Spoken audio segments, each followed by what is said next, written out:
Welcome to this all-new edition of the Fairfax Sports Report. It's April 11th, guys, and Don Imus is not on, but we are here right out of Merrifield, Virginia, right by the Merrifield Multiplex Theaters. We're bringing you all the action from this recent spring break news. More news of teams have gotten back into the swing here in the northern region. I'm BJ Kubarulis alongside of co-hosts Paul Frummel and John Marcario, all of the Connection newspapers at www.connectionnewspapers.com. Before we get to all the action, including Kevin Ford of Chantilly Baseball, and later in the show, Earl Brewer of Langley Lacrosse is going to be on with us. We're going to talk to both of those coaches. We want to thank the folks that make this show possible, and of course, we're talking about our underwriters, CCI Screen Printing, 703-978-0257 for all your screen printing needs.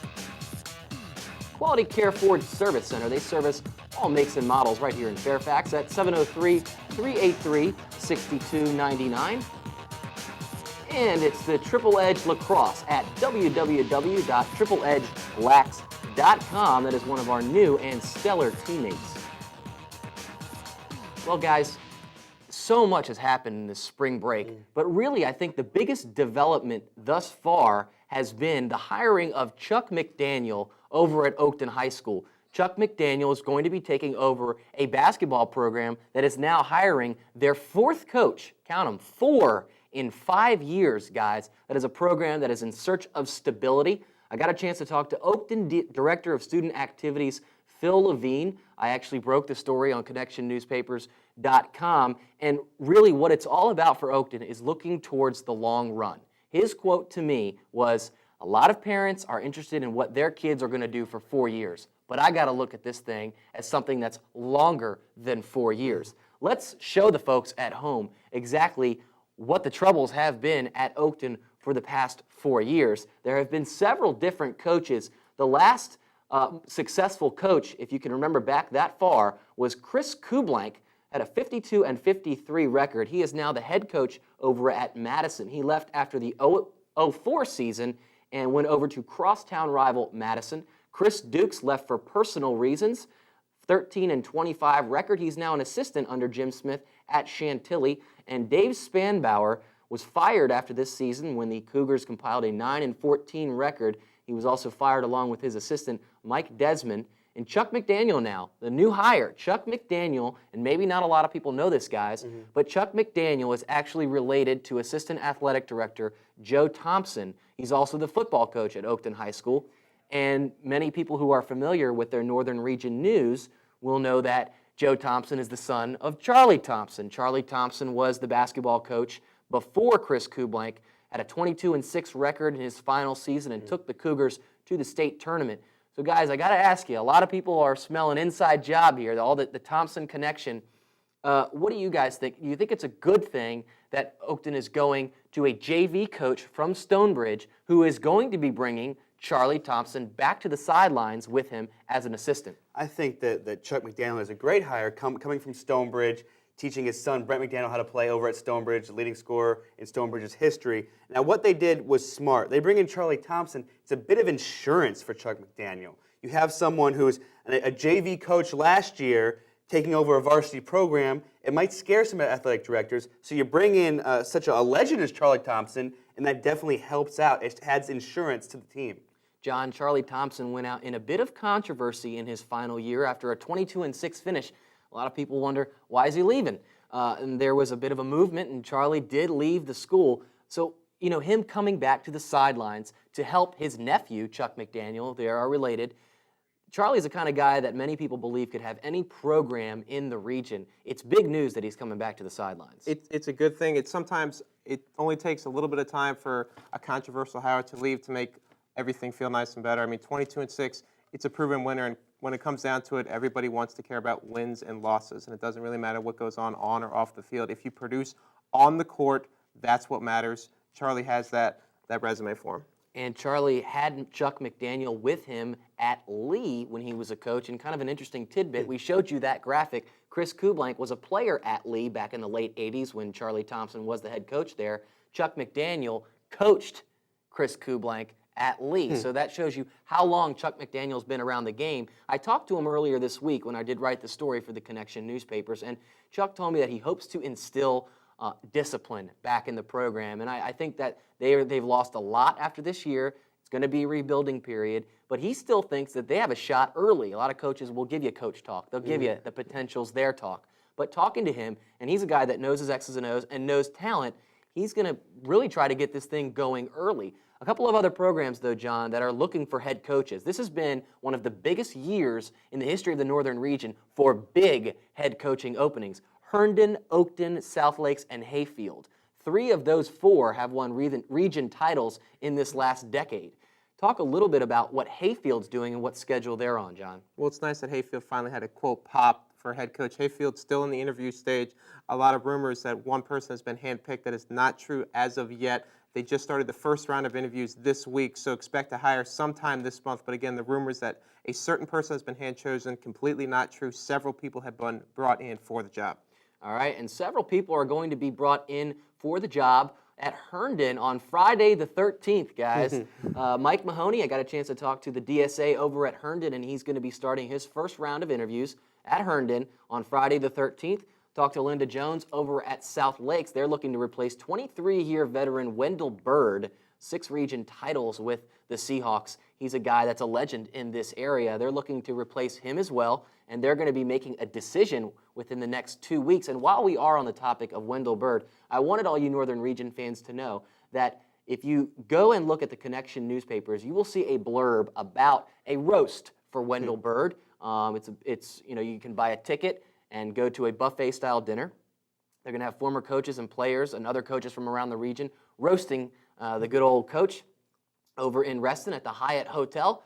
You can look online at the Connection newspapers for that information. That's coming up in late April. So get on out and see Coach Bird off to playing some more golf in his future days, guys. All right, let's move in to the spring part of this all-new edition of the Fairfax Sports Report here on April 11th. I'm BJ Kubarulis, alongside of my co-hosts, Mr. Paul Frummelt and John Marcario. We're moving into baseball now, folks, and that's why you tune in here in the spring. Got to get our basketball fix. But let's jump right into the Concord District. The Concord District, one of the more competitive districts in this entire state. A couple of state title contenders in there. Oakton was in the final last year, guys, and you see them. They are at the 3rd spot in the district with a 7-2 record. We're going to get a chance to talk about those Cougars. They have started slow, as they usually do, but off to a hot start after the first 2 losses of the season. Robinson right there at the 2nd spot, and we're going to get a chance to talk to Coach Kevin Ford from Chantilly. Those Chargers, just like the rest of that school and every other athletic program this season, off to a fantastic start. Fairfax, Westfield, Centerville, and Herndon down towards the bottom half of the Concord District. We're going to be bringing up Coach Kevin Ford in just a minute, but as we jump out of those Concord District standings and we talk a little bit about Chantilly, Paul. Chantilly is a program that is off to a hot start. Definitely, you notice 3-0 in the district, 7-3 overall, and those 3 losses come in their spring break tournament. So in the Northern region right now, they are undefeated, which is definitely a good sign for Coach Kevin Ford. When I talked to Kevin Ford in the preseason, I mentioned the success the football team has had. I mentioned the success that the basketball team's had. He kind of laughed and said, people are kind of pressuring me to have another good season. And there's something going on at Chantilly that the baseball team is benefiting from. Is there's a winning mentality that's developing at Chantilly again. And we're going to get a chance to talk right now with Coach Kevin Ford about that winning mentality. Coach, are you with us? Yes, I am. Kevin Ford, the pressure has got to be on at Chantilly after a couple of successful seasons. Before you guys get into your spring season, of course, the basketball team making a bit of a spike, and then the football team going to the state title game. What's that pressure been like on you to produce in your second year? It's been a little tough, but it's absolutely helped us in having our kids with a little more confidence. We have a couple football players on our team, a basketball player, and those guys just kind of, bring that with them and carry it on to the other players on our team. So it's really been beneficial. The pressure can get to me, that's all right, but the kids are really doing well with it. Now, Coach, looking at this first bit of the season, the stats that jump out to me are your pitching staff with Chris Yates, Max Langford, Pat Summers. All of them have had great starts. Talk about how important they have been to the team this year. They've been extremely important. And not only behind them, the defense has done a great job for us. I think the games that they've thrown, we haven't given up more than 5 runs, and that really helps us out because offense is something that we kind of struggle with and try to, get across as many runs as we can. But it's nice to know that we've got 3 solid guys that we can rely on when, we're not really attacking the ball too much on the offensive side. As a staff, let me just read out the stats for those at home. Right now, as a staff, 7-3, a 2.12 ERA with 68 strikeouts. Yep. Yeah, Coach, when I was at your game yesterday, a win over Fairfax 6-2, I was speaking with Chris Yates after the game, and I asked him, I said, do you still feel like the win was kind of a statement win after 3 losses down there in Florida to try to get your confidence back? He said, yes, it is. We are the only undefeated team in the northern region. How big of a burden or chip or just something that Chargers have to prove this year for this team that they are a legit team in the northern region? Yeah, I think the kids really want to prove that. We really haven't won anything yet. I mean, it's still early. We haven't even gotten to Robinson or Oakton yet in our district games. But I think they definitely have a lot to prove and want to do it. They're excited about it, and going into next week, hope we do it. Now, Coach, this being your second year, a 15-16 start last year, how big is the consistency of having this being your second year to implement your program? How big has that been for the team this year? It's been huge. Last year, I was still getting to know the kids. The kids were still getting to know what they expected from me. And it was a difficult transition. This year we have a little better idea. I can rely on my captains a little more, and they're doing a good job for us. And it makes things a little easier. Coach, wrap around the region for just a minute. Who are some of the big guns? We know the Lake Braddocks, we know the Madisons. Who is someone in your district, though, that maybe not anyone's talking about that really has the ability to jump up and bite someone? I was really impressed with our game against Centerville. I thought they were very similar to us, had a lot of guys that they could throw on the mound, and just played solidly in the field. We had a very good game with them. And then, obviously, Oakton and Robinson, are always going to be around there at the end come tournament time. Centerville with first-year head coach Morgan Spencer. Now, Coach, speaking of Centerville and Westfield, when you get to that Sully region with Chantilly, with Westfield and Centerville, it seems like every single game against those teams is a rivalry game. But then you jump into teams like Robinson or Oakton, who are usually at the top of the district. So how do you try to keep your kids on a level playing field, or to keep their emotions in check when they're constantly playing big games and rivalry games all through the Concord? Yeah, it's difficult. That's one thing that really helps us with having such a good pitching staff, that every night's going to be a battle. And, one night the offense might not show up, but we can rely on getting a good outing on the mound. And if one guy doesn't have it, we can go to the next guy. Not a lot of teams have that luxury. And I think, pitching can definitely get you far when you go week to week. But exactly what you said, the rivalries, a lot of times it doesn't matter what the records are. Yeah. Teams are going to bring it every night in our district, and you just got to be ready to play one game at a time. Coach, have a little fun with you real quick. Who's the toughest guy on the team? Who's the funniest guy on the team? And who's the guy in the locker room you don't want to get too close to? Funniest guy on the team? That's a tough one. I'll tell you what, the quietest guy, Keith Morrisroe, our catcher, he absolutely has some one-liners that when he warms up to you will bring out, and he's really funny. Toughest guy on our team, maybe Brian Volkman, our shortstop. He's a kid that was a utility player as a sophomore. We threw him behind the plate last year and did a great job catching for us, broke his hand midway through the season. And this year we've thrown him out at shortstop and has just attacked everything that we've asked him to do and been really solid for us. So he's got a good mentality, a tough guy to be able to play all those positions. Morris Rowe with a 500 batting average, and Vulcan with a 407 batting average. So definitely bring it with the bats also. Yeah. All right, Coach, so I'm assuming since you didn't answer that last question, you might be the guy you don't want to get too close to in the locker room. You know what? I try and stay out of the locker room, to be honest with you.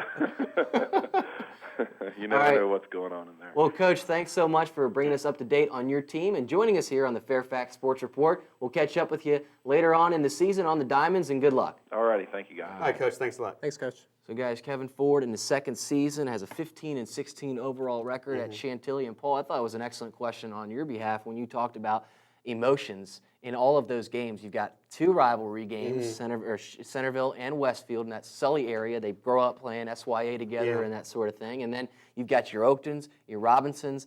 Herndon usually can jump up and bite squads, and even Fairfax at times can surprise you. So I thought that was very interesting what he had to say about that. Well, definitely what you see is covering the Centerville area, you see that Chantilly, Westfield, and Centerville, they get up for those kind of games. They get up playing against each other. They have these rivalries. The fans pack the stands. And then when you got Robinson and Oakton are always strong in every sport. So that Concord, it's this weird dynamic in the Centerville area where you're constantly, if you're playing an in-district game, you're playing a game that means a lot for pride. And speaking of pride, there are some kids at Chantilly with a lot of pride when they're going to be watching this broadcast and they see their names up on this screen. Let's show the folks at home just exactly who is who at Chantilly. You heard Coach Kevin Ford mention Morris Rowe, a guy with a 500 batting average. And then I mentioned Volkman over there. He has a 407 batting average. Ofana with 9 RBIs. Morris with 8 RBIs and 1 home run. And Gentile, 4 RBIs, 4 stolen bases, and a .556 batting average. Then we're moving on to the pitchers. Definitely a real strength of the team this year with Chris Yates. He's 2-1 with a 2.13 ERA in 24 strikeouts. Then Max Langford, also 3-1, .54 ERA in 18 strikeouts. And then Pat Summers, 1-0, 1.31 ERA. So what you're seeing from this pitching staff is they are really, I wouldn't say carrying the team, but they are a real spark for this team. Absolutely, and you see with a 7-3 overall record and 2.12 ERA, 68 strikeouts for the staff. That's a picture of Patrick Summers on the mound there, and that's a guy with 20 strikeouts to his name. So each of these guys really contributing to a squad that, as we saw just now, can also get it done with the bats, John. Chantilly, you got a chance to see them. What did you see out of them from an objective eye? Chantilly is a very resilient team. Chris Yates was on the mound last night against Fairfax. He pitched 5 innings, very efficient baseball, allowed 7 hits, all singles, had 6 strikeouts, was lifted in the 5th in favor of Langford. No serious threat from the Rebels in the 5th, 6th, or in the 6th and 7th inning. When I spoke with Coach Ford afterwards, he said, it's kind of the MO of my team to score a lot of runs later. In the last couple of games, they've scored more runs in the 7th inning than they've scored in the whole entire game themselves. They were winning that game 3-2 against Fairfax. They scored 3 runs in the top of the 7th, just completely put the game away. Very, very resilient team, like I said, and beat a very good Fairfax team that will be underrated this year. Speaking of the 7th inning, we are in that of our Concord District report. So, Paul Frummel, briefly, you got a chance to see Oakton and Centerville. What'd you think of the Cougars? They're a squad that could make some noise. Definitely with pitcher, I saw pitcher Eric Cantrell on the mound, and he just shut down those Wildcats. I talked to Coach Morgan Spencer after the game, and he said, we couldn't get anything going. We were off balance. He had that good fastball. The changeup was nasty, so to quote Coach Spencer. And the Cougars are definitely, you look at Chantilly, you look at Robinson, but Oakton is definitely a team to watch out for. They have the bats. They took advantage of some walks. They took advantage of some misplaced balls by pitcher Brett Blumer for the Wildcats, and they are a team that can keep it coming. They lost two straight to open up the season to Robinson and Madison. 2 teams that no one's going to fault them for losing to. Coach Scott Rowling jokingly said, one of the worst coaching decisions ever. Within 24 hours of each other, they opened up the season against Robinson and Madison. No. See, Scott does this every year, okay? He's going to tell you that, oh, look how accidental this was. He likes for his team to get in there and put their feet in the fire early on. It's what they did last year. They opened the season 0-4 last season, and they were in the state finals. They opened the season 0-2. They've won 7 straight. 7 straight. You talked about Cantrell. He's a guy that got a lot of experience last year in that state tournament run. He's a tall, lanky guy on the mound, and he's got some kids behind him as well. One thing to note for the Cougars, though, Brandon Padula, the biggest bat, had 8 home runs last year and hit one in the state championship game, state semifinals rather. He's a guy that's out for the season potentially and may not make it back to the season if they don't get to the state tournament. Funny because, not funny, but Curtis Eward, a guy, was in that same situation last year. The biggest hitter on the team, went to GW. He's a kid that can play ball, and he was in that same situation and got his last at-bat of his high school career in the state final, brought the crowd to its feet, and it was a fantastic game all around. Don't get me started, though, on the Oakton State final game. We've had that discussion before. But real quick, John, Robinson, what can they do this year? They're right up at the top, and it seems like no one's talking about them. Robinson keeps on winning. They had a 14-3 drubbing of Herndon this week. That's a lot of runs scored against the Herndon team that doesn't score a lot but has very efficient pitching. In their wins against Northern Region opponents this year, they've averaged 7.6 runs a game, offensive power right there. But their season will be defined over their next 4 games as they play Fairfax, Chantilly, Oakton, and Westfield. They have 1 loss to Westfield earlier this season, 8-6. That is a brutal 4-game stretch. It starts Friday at home against Fairfax. And speaking of Westfield, Paul, their team that is led by a familiar name. Definitely. Mike Snyder over from Westfield had an amazing spring break, hitting 3 home runs and leading the Westfield Bulldogs to a second-place finish at their spring break tournament in South Carolina. Now, the Bulldogs beat teams from South Carolina, beat teams from New York, beat teams from Tennessee. They had an amazing momentum-building spring break that will definitely carry on into their district play, because right now they're 1-2 in district play, and that's not a familiar place for the Westfield Bulldogs. So it is a familiar name, hitting home runs over for Chuck Welch's Westfield Bulldogs. Let's move in to the Liberty District. The Liberty District is one that there is a team getting a lot of national attention in Madison. We'll show the folks at home the current standings in that Liberty District. Madison ranked right up at the top. They got their first loss over the spring break tournament. We'll talk a little bit about that. Langley actually now at 5-0. We just got the news that they won again, so they are tied with Madison with both overall and district records. Stonebridge at 3-2, McLean at 2-3. The Seahawks of South Lakes, they are a team that could make a push in the Liberty District. Do not be fooled by their record. Jefferson at 2-4, and Woodson and Marshall rounding out the bottom. Guys, Madison is a team that came into this season nationally ranked 9th overall in the country. They've moved up in those rankings. They're ranked 4th by Easton and 13th by BaseballAmerica.com. And certainly rankings are rankings. We're going to show the folks at home our rankings here on the Fairfax Sports Report of the Northern Region in just a minute. But when you think about Madison, I think it's good for them to lose early on. They lost when it counted last year. They lost to crosstown rival Oakton, and that ended their season at 22-1. I think it's good to get it out of their system. They had 4 errors in the loss to Olympia High School. The Titans from Florida. It was a 10-9 loss. They made a late rally. Pitchers Jesse Jeter, Sam Gilbert, and Jason Farley, a name that you will notice here in this Northern region. He is a preseason All-American. Jesse Jeter. He 13 hits total in 6 innings. He gave up 6 runs, 3 earned on 9 hits. He struck out 2 and walked 3. Sam Gilbert jumped in to face 2 batters, gave up 2 hits, and he was charged with 2 earned runs. Interestingly enough, Jason Farley charged with the loss.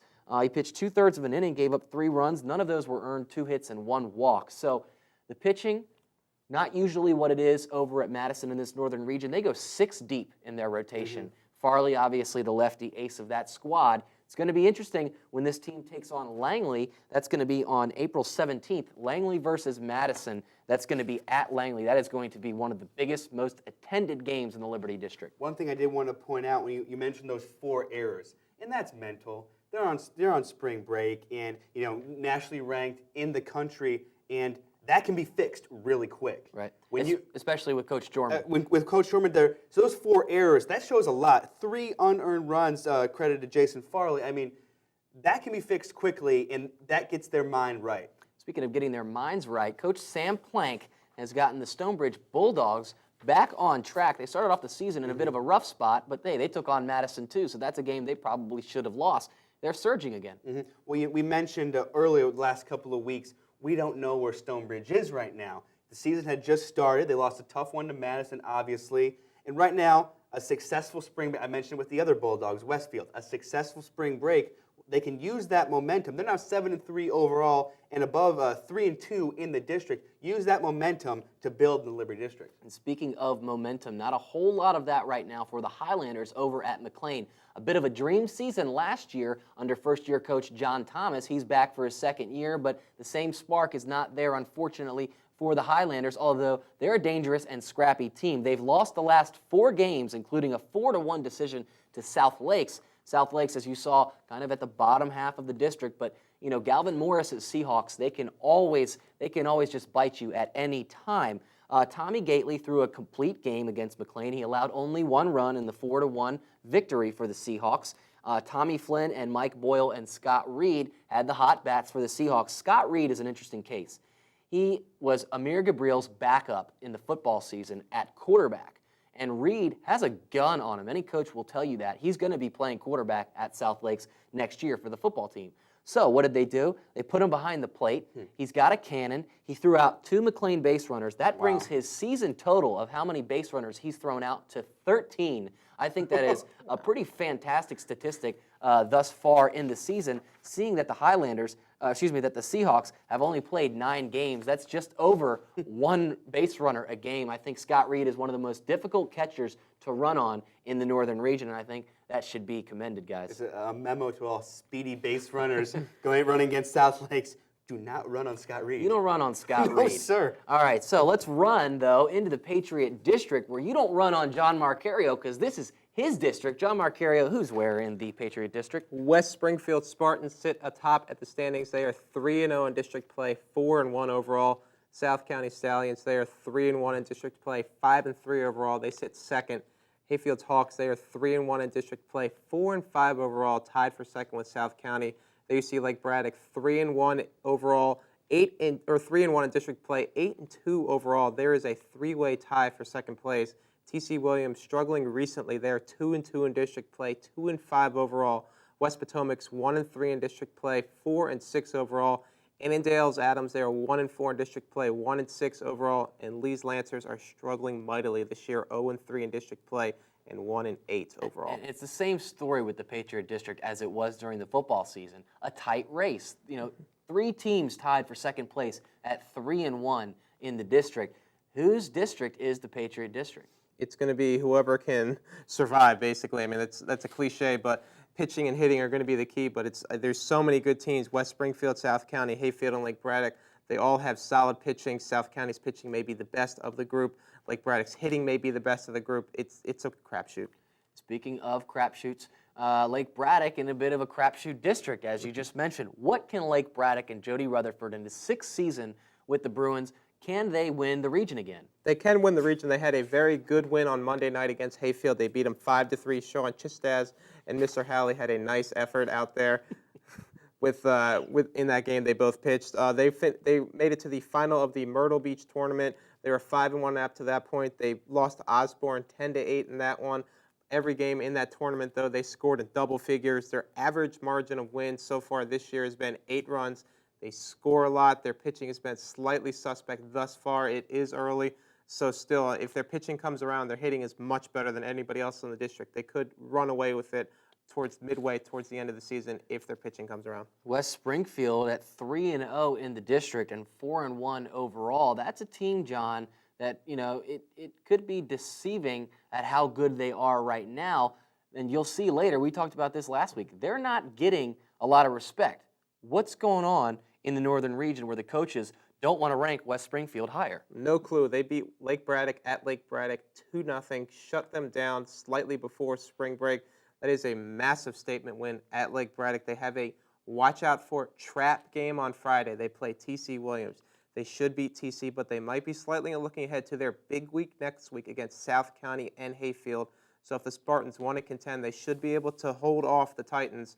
And then next week could be a season-defining week for them. Hayfield is just under 500 right now overall on the season at 4-5, but they are one of those teams locked in with South County and Braddock for that second place spot in the Patriot District. What do you expect out of the Hawks? This is the one sport in this region that they make a name for themselves every year, and that's not a knock on Hayfield. They're just a good baseball school. What can they do? They're kind of an enigma this year. They started out solid wins. They beat South County. They were 3-1. Since then, they've had losses to Edison, who's under 500. They've lost to Jefferson, sub 500. They've had a loss to Mount Vernon, sub 500.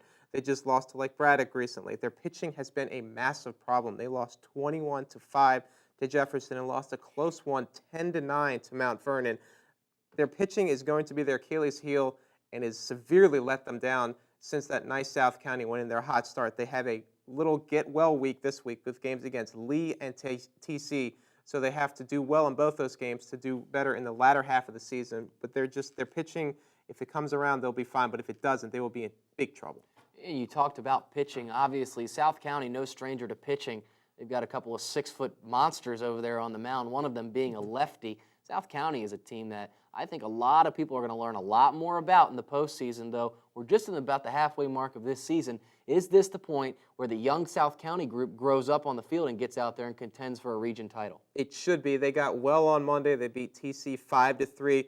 2 of their 3 losses this year, they gave up 8 or more runs. Pitching is the key for the Stallions. They were 2-2 in their spring break tournament. They have West Potomac up next on Friday. They completely lock down teams when they win games. Every single win this year, they've given up 3 runs or less. Their hitting has much work to be done, but if you're only giving up 3 runs in a game, you have an excellent opportunity to win. The Stallions should be there at the end with Lake Braddock. I think all the other teams may fade back.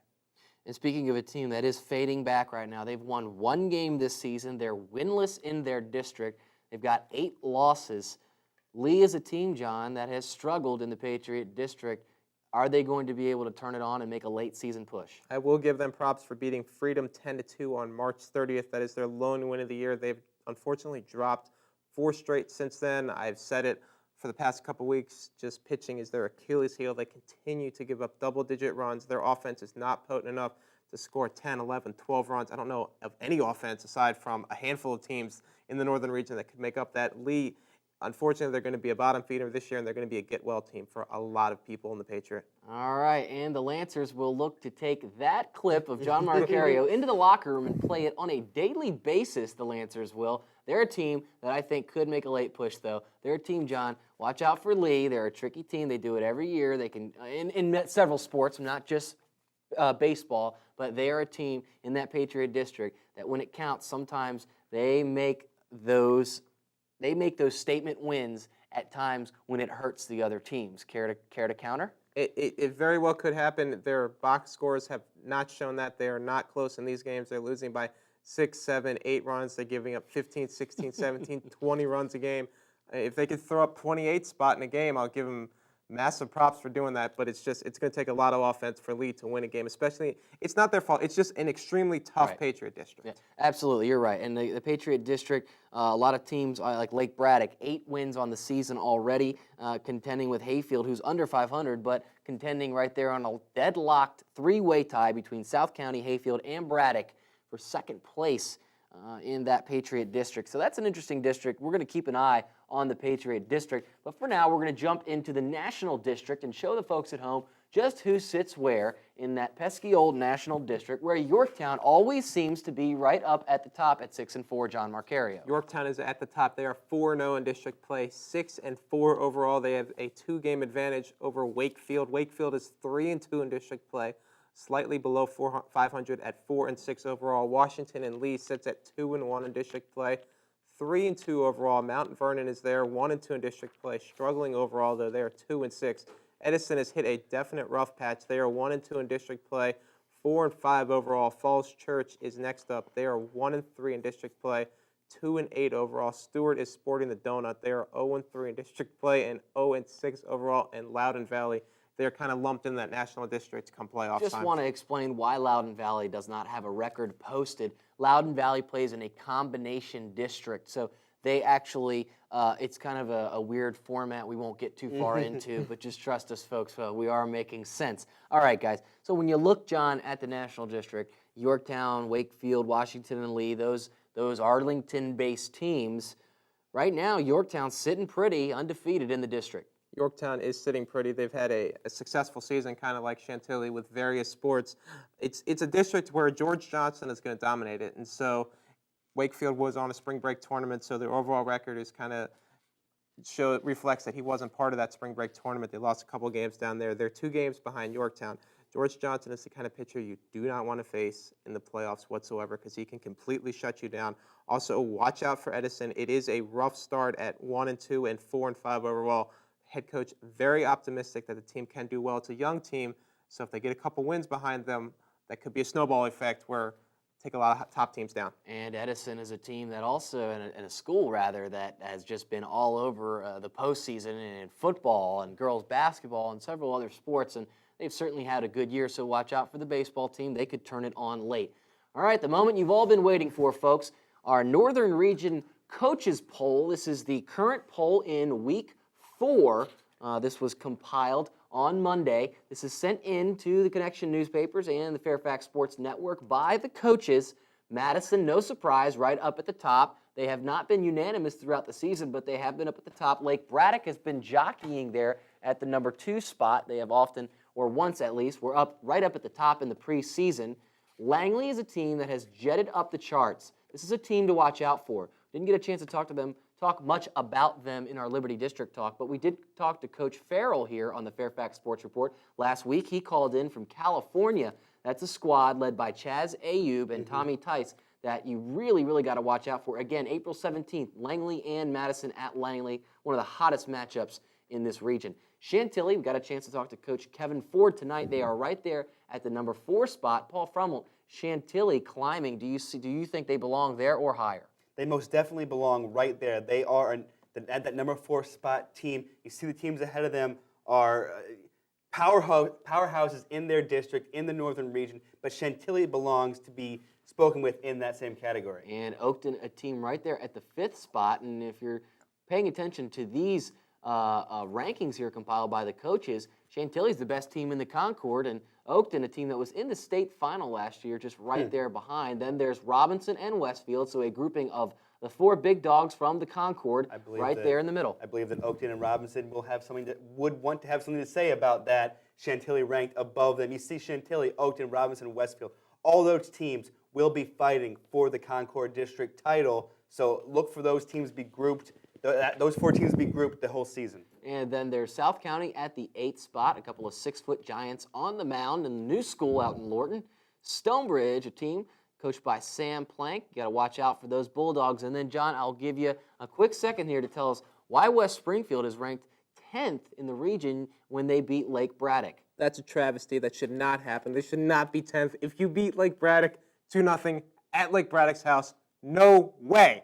You should be 8 spots below. None. All right, John Marcario getting fired up here. We're going to take a break for just a moment, and then we're going to get fired up again. Come on back for more Fairfax Sports Report here on the Fairfax Sports Network.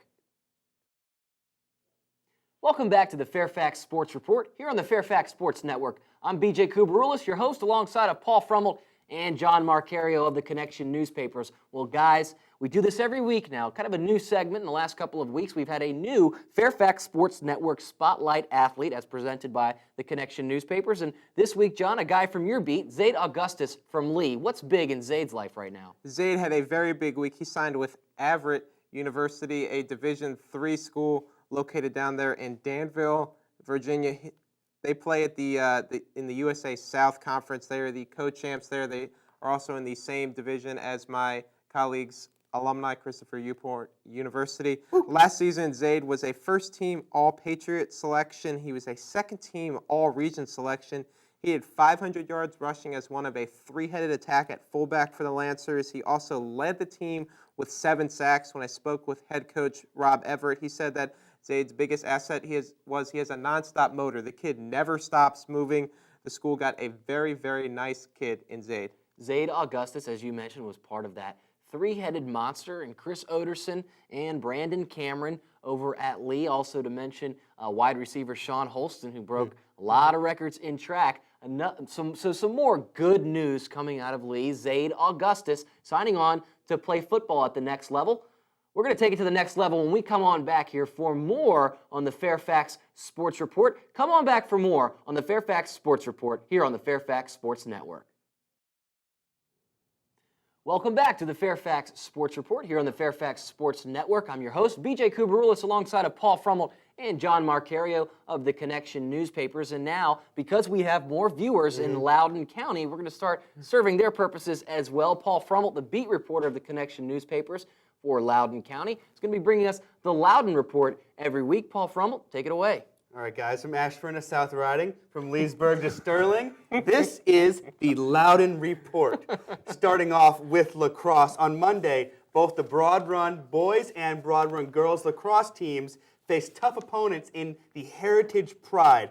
All four teams came into the matchup with undefeated district records, with the Spartans, both Dulles District champions last year, with an undefeated overall record. On the boys' side, the Spartans took care of the Pride 9-3, with Spartan goalie Mark Guillen having 17 saves. Tim Sanders and Connor Foreman each scored a hat trick for the Spartans. On the girls' side, sophomore Meredith Rogers, you may remember that last name. She is the sister of Easton Rogers, who played for the Broad Run boys. She performed a double hat trick, scoring 6 goals to give the Spartans a 12-6 win. At halftime, the Spartan girls only led by 1 goal, 4-3. Head coach Jen Melhuish told me that her girls were really affected by spring break. She didn't think they had their mind in the game, and they needed that one half to really get themselves going again. Also, Jen Melhuish had to bench 2 players who missed practice, 2 starters who missed practice during spring break. She said that's a rule. If you don't go to practice, you don't play in the game. And I applaud Coach Jen Melhuish for doing that, for keeping to her rules, even though they were playing an important game. Moving on to tennis, Monday featured a matchup between 2 Dulles District teams that had only 1 loss on the year, with Dominion taking down Briar Woods 5-4.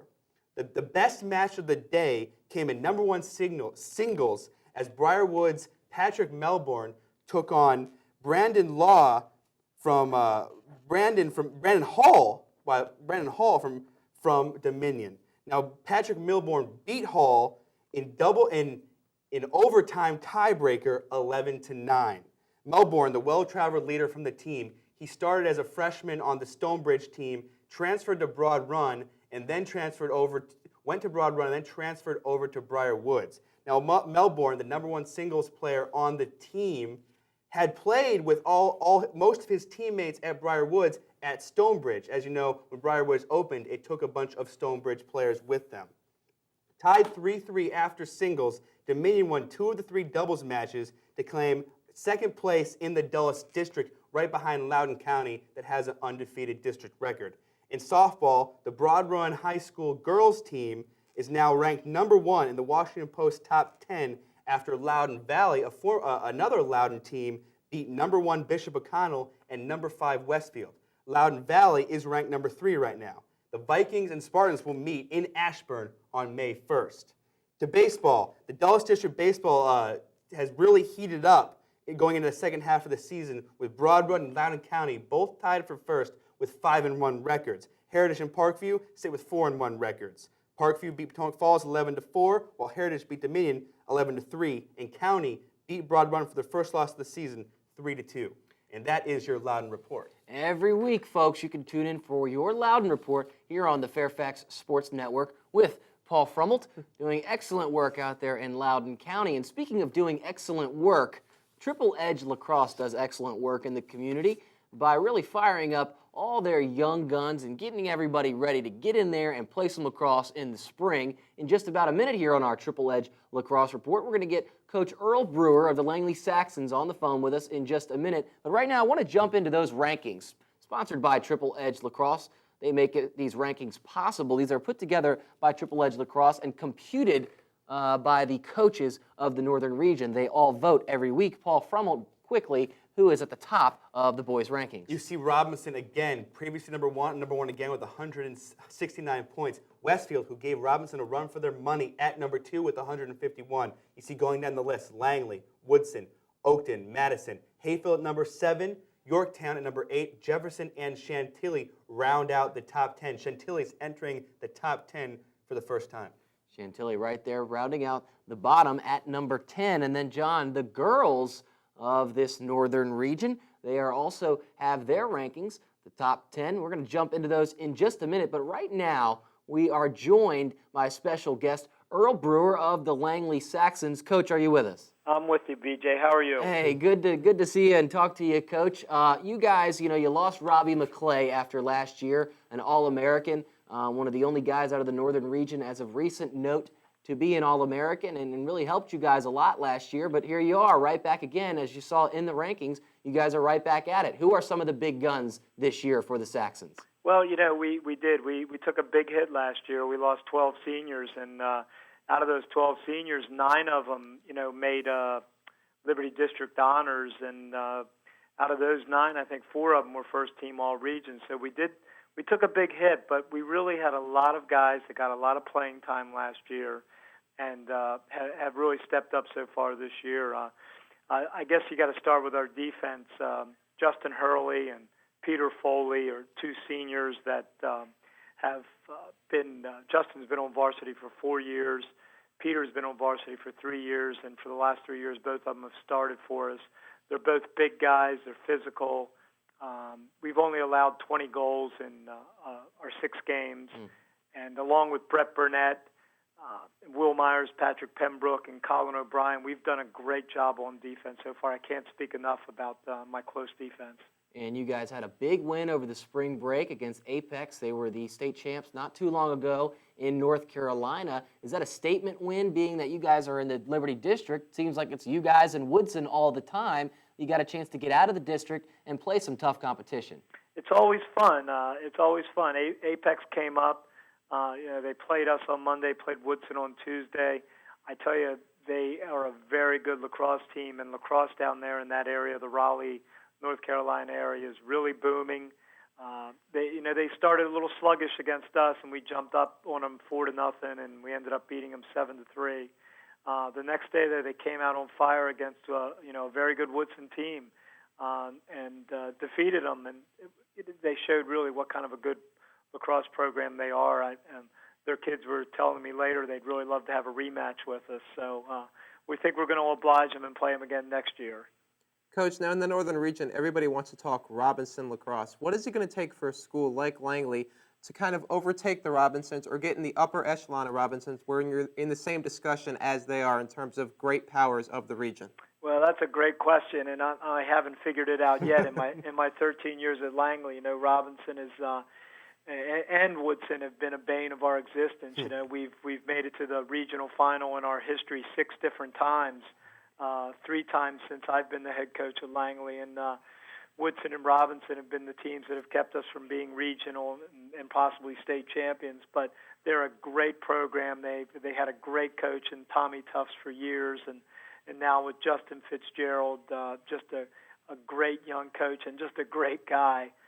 They've kept a tradition there, and what do they say? Tradition never graduates, and year in and year out, they're good. They got a good feeder system in the Braddock Youth program, and but we're ready, and we're hoping that our kids are ready for the challenge this year to move forward and hopefully be able to get what Robinson's had. And speaking of moving forward, Coach, you guys are going to be taking on the Cavaliers, and that is always a highly touted matchup. Woodson and you guys in that Liberty District. Can you give us a bit of a preview this year? What do you expect? Well, first of all, I love playing against Woodson. I guess off the field, John Fitzgerald and I are very close friends. We enjoy competing against each other. I'll tell you just a quick little story. Last year, our Liberty District game went into overtime, and as the buzzer went to sound the end of regulation, John and I looked over at each other and just laughed. And we said, well, here we go again. Our kids enjoy competing against each other.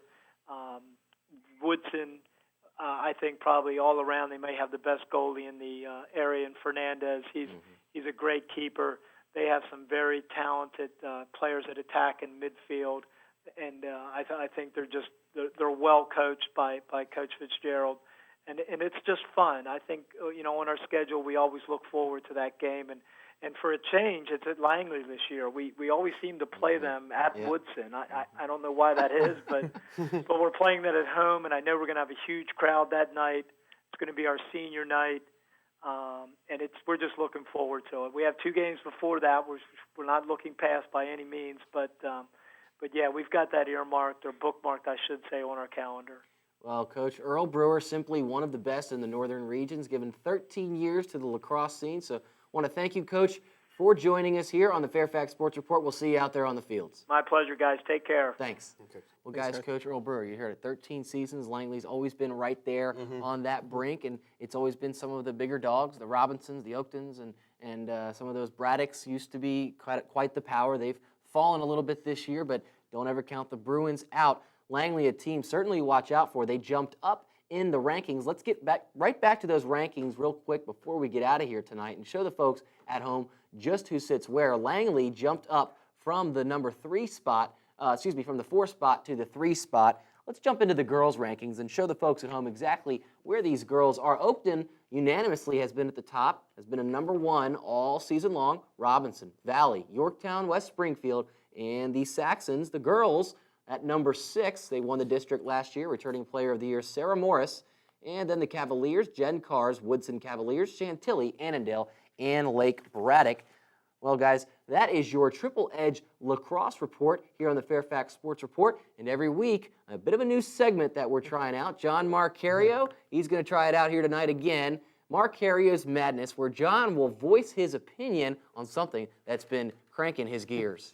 As head basketball coaches of college programs across the country switch jobs like a ping pong ball over the next several weeks, several key jobs in the high school outlets still remain open.